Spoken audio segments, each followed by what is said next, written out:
Hello there, class. We are the Avengers team composed of Andrew, Gareth, Sean, and myself. Today, we'll present our final project that encompasses the use of SQL and datasets to conduct a comprehensive analysis of global labor market indicators. In this presentation, we'll cover the executive summary, introduction, display the physical ERD, review both the mandatory and additional analysis, and finally wrap up with a summary and a glimpse of the SQL code. In this project, we explored labor market trends by analyzing key indicators across various countries. With using SQL and visualization tools, we identified gaps in the data, regional disparities, and trends in both unemployment and labor force growth. These findings highlighted both the challenges and opportunities in global labor markets, laying the foundation for further exploration. The objective of this project is to explore labor market trends by using key indicators that included labor force, labor participation rate, unemployment, unemployment with tertiary education, and to explore these, both SQL and data visualization technique tools were deployed. Hello everybody, my name is Sean Yamanoe, and this is our physical entity relationship diagram. As you can see, there are a total of 5 tables and 4 relationships between them.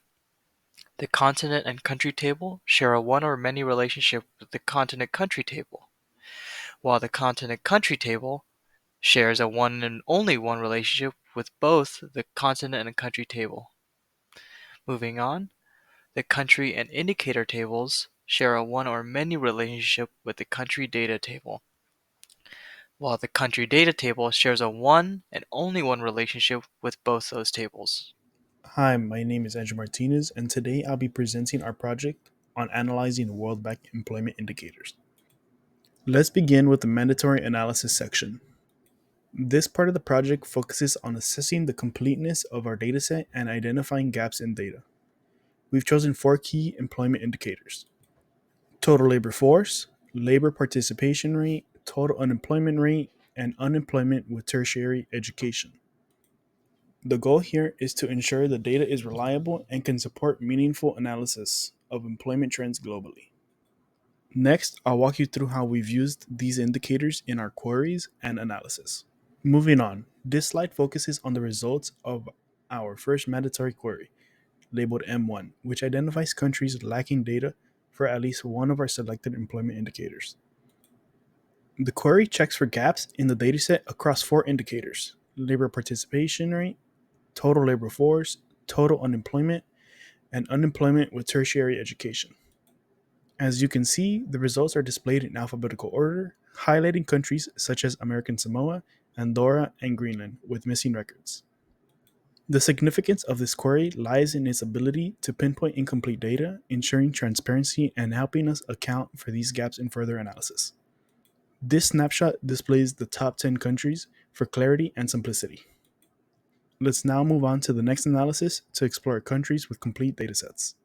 This slide presents the results of our second query, M2, which identifies countries with complete data for all 4 of our selected employment indicators. The query focuses on countries where data is fully available for labor participation rate, labor force total, total unemployment, and unemployment with tertiary education. As displayed, the results are arranged alphabetically, including countries like Albania, Argentina, and Australia. This makes the information clear and easy to navigate. The significance here lies in reliability. These countries provide consistent and complete data, forming a strong foundation for deeper analysis on employment trends. Next, let's explore the breakdown of indicators across countries to understand the dataset's coverage better. This slide focuses on M3, which evaluates the coverage of our 4 selected employment indicators across countries. The query lists the indicators along with the number of countries providing data. Most indicators, like labor participation rate, labor force total, and unemployment total, have data from 186 countries. However, unemployment with tertiary education is reported by only 136 countries, highlighting a gap in the dataset. This analysis emphasizes data availability and identifies indicators with incomplete coverage. Understanding these gaps is crucial for interpreting results accurately and planning additional analysis. Next, we'll move on to examine trends in the most recent data available for one of these indicators. This slide, M4, highlights the top 10 countries with the highest unemployment rates based on the most recent available data. South Africa leads with an unemployment rate of 28.18%, followed by West Bank and Gaza at 26.17%. The data is from December 31st, 2019, and reflects the significant unemployment challenges faced by these countries. These insights underline global disparities in unemployment and point to regions requiring urgent policy intervention. Understanding these trends is essential for developing targeted solutions. I'll now hand it over to Sean, who will walk you through M5 and its findings on unemployment trends by continent. The number 5 is the continent level analysis. Here we have a two-column table with the left side showing the continents and the right side showing the percentage unemployment average value. As you can see, the highest is Africa with 8.256, which rounds to about 8.26% unemployment, while Australia and Oceania have the lowest with around 5.5%. Moving on into number 6, we have the US indicator trends. So on the left side of the table, we show the years 1990 through 1996. However, the next few slides will also include the years going up to 2019. And this shows for our four indicators any data that exists for the United States. So this will be for unemployment total, unemployment with tertiary education, the labor force total, and the labor participation rate total. If the value does not exist for the said time and date, then it will return null, but if it does, it will return the value. This table shows the years 1996 through 2002. This table will range from 2002 to 2008. This table will range from 2008 to 2014. And lastly, this table will range from 2015 to 2019. Moving on into number 7, we have a table indicating the labor force growth throughout the data. So this will be only for the years 2010 and onwards, and this table only shows the first 10 entries, with Oman having the highest labor force growth average, which is going to be at 8.01%, while the lowest is going to be Iraq, which is going to be 4.14% for these top 10. However, if we go into the database further, then we see that there is a total of 186 entries, and the lowest being Puerto Rico with a negative 2.5% growth. Moving on to number 8, we have a table showing the countries that have data for at least one of our four indicators in the year 2011. So our table only shows the first 10 countries. However, there is a total of 189 countries listed in this query.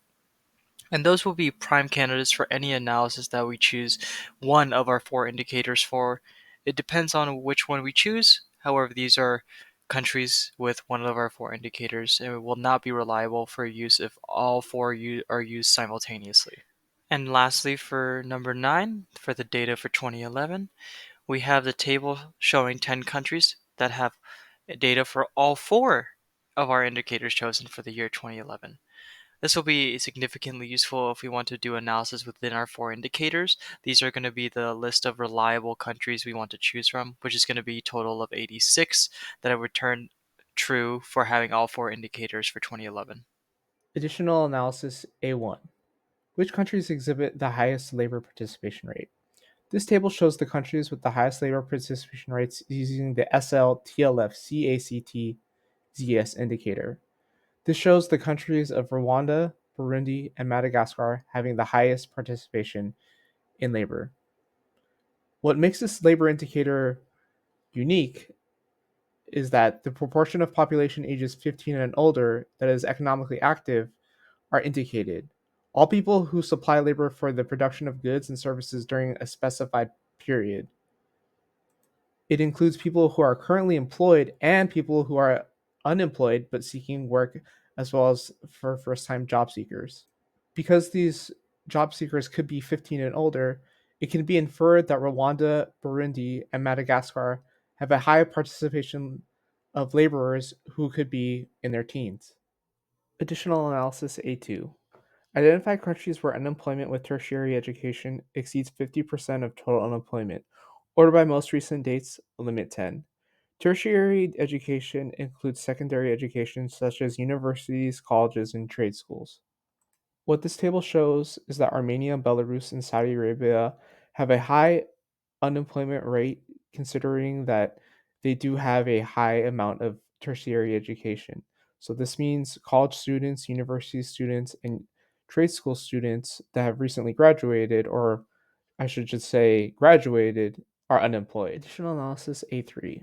What are the 10 countries with the lowest labor force at the end of the year 2019? This table shows countries with the lowest labor force at the end of the year 2019.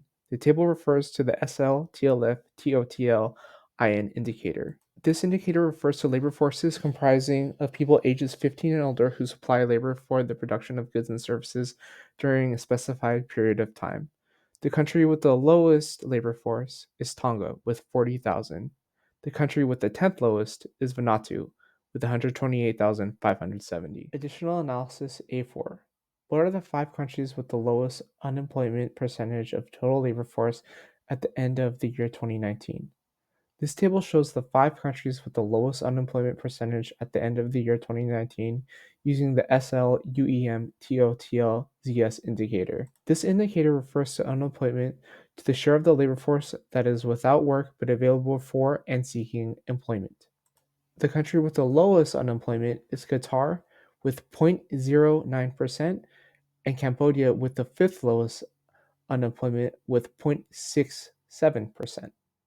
And now to conclude, we had some key takeaways. Labor market data revealed regional disparities in participation and unemployment. There were significant gaps that exist in tertiary education unemployment data. Growth trends vary significantly across countries, with some regions experiencing rapid growth. And for future direction, we can explore additional indicators for a more comprehensive understanding. We can also refine queries to address specific regional and temporal patterns. And to conclude, we wanted to give you a glimpse of the SQL code used in this project.